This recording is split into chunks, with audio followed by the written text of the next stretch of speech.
slide, if that's okay.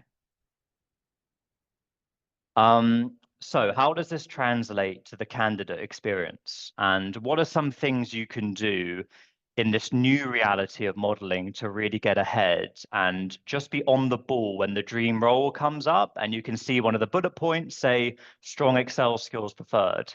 I think one very frustrating fact is that a traditional real estate degree or even the APC 2-year course, what I'm finding is it doesn't adequately set candidates up to have the financial skills to actually meet the demands of the current job market.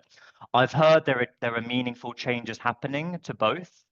But I even find candidates who do a master's in real estate investment, and they still really struggle with even a cursory modeling test. And I think, unfortunately, the reason for this is the people who build and administer these tests normally have a decade plus of financial experience. They are kind of very far removed from how a slightly junior candidate would greet them, or not even a junior candidate, but a candidate in a more bricks and mortar discipline trying to transition into a modeling role.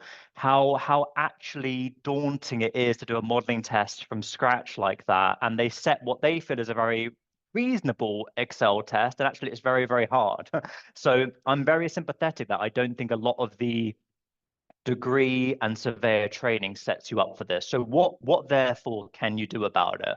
Well, I'm sorry to say this, but the candidates I find are performing best in my processes, nearly all of it is due to their own extracurricular work. So trying to balance the pressures of day-to-day work in their teams, where they may use Argus, for example, or do light modeling, but they're spending that time outside of work just practicing Excel modeling.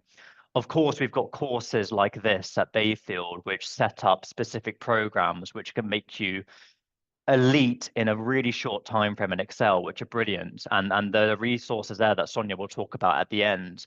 Other things you can do are talking to your friends who have transitioned into roles within private equity or fund management.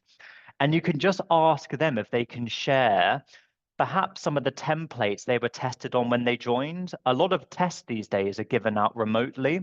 So you can still go onto your sent items over email and see basically what you sent back to a client 6 months ago when you got your current job. That could be an amazing resource for a friend of yours who's now trying to reckon with what to expect and can just practice on that test in their own time, set themselves a time limit. And typically these Excel tests are 2 to 3 hours. And you can just get very comfortable with the process of just producing a model in a short time frame.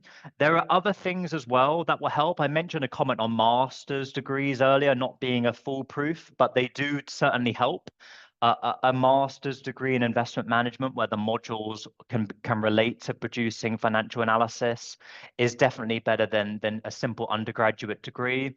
There are certificates. I think the CFA level 1, 2, and 3 is probably extreme for this. It's definitely massively helpful, but there's an unbelievable cost and time commitment attached. And for the advanced roles in my disciplines, they help. But the IMC, which I believe is called CFA level 4, the investment management certificate, I find candidates always also mention to me that that is a very helpful course just to brush up their Excel skills. And just enable you to be a bit more comfortable when it comes to the type of assessment you get to join the company, but also when you're actually in the company, the work you need to do on Excel regularly. The final thing I wanted to mention on this is it is also a case where practice is really helpful. So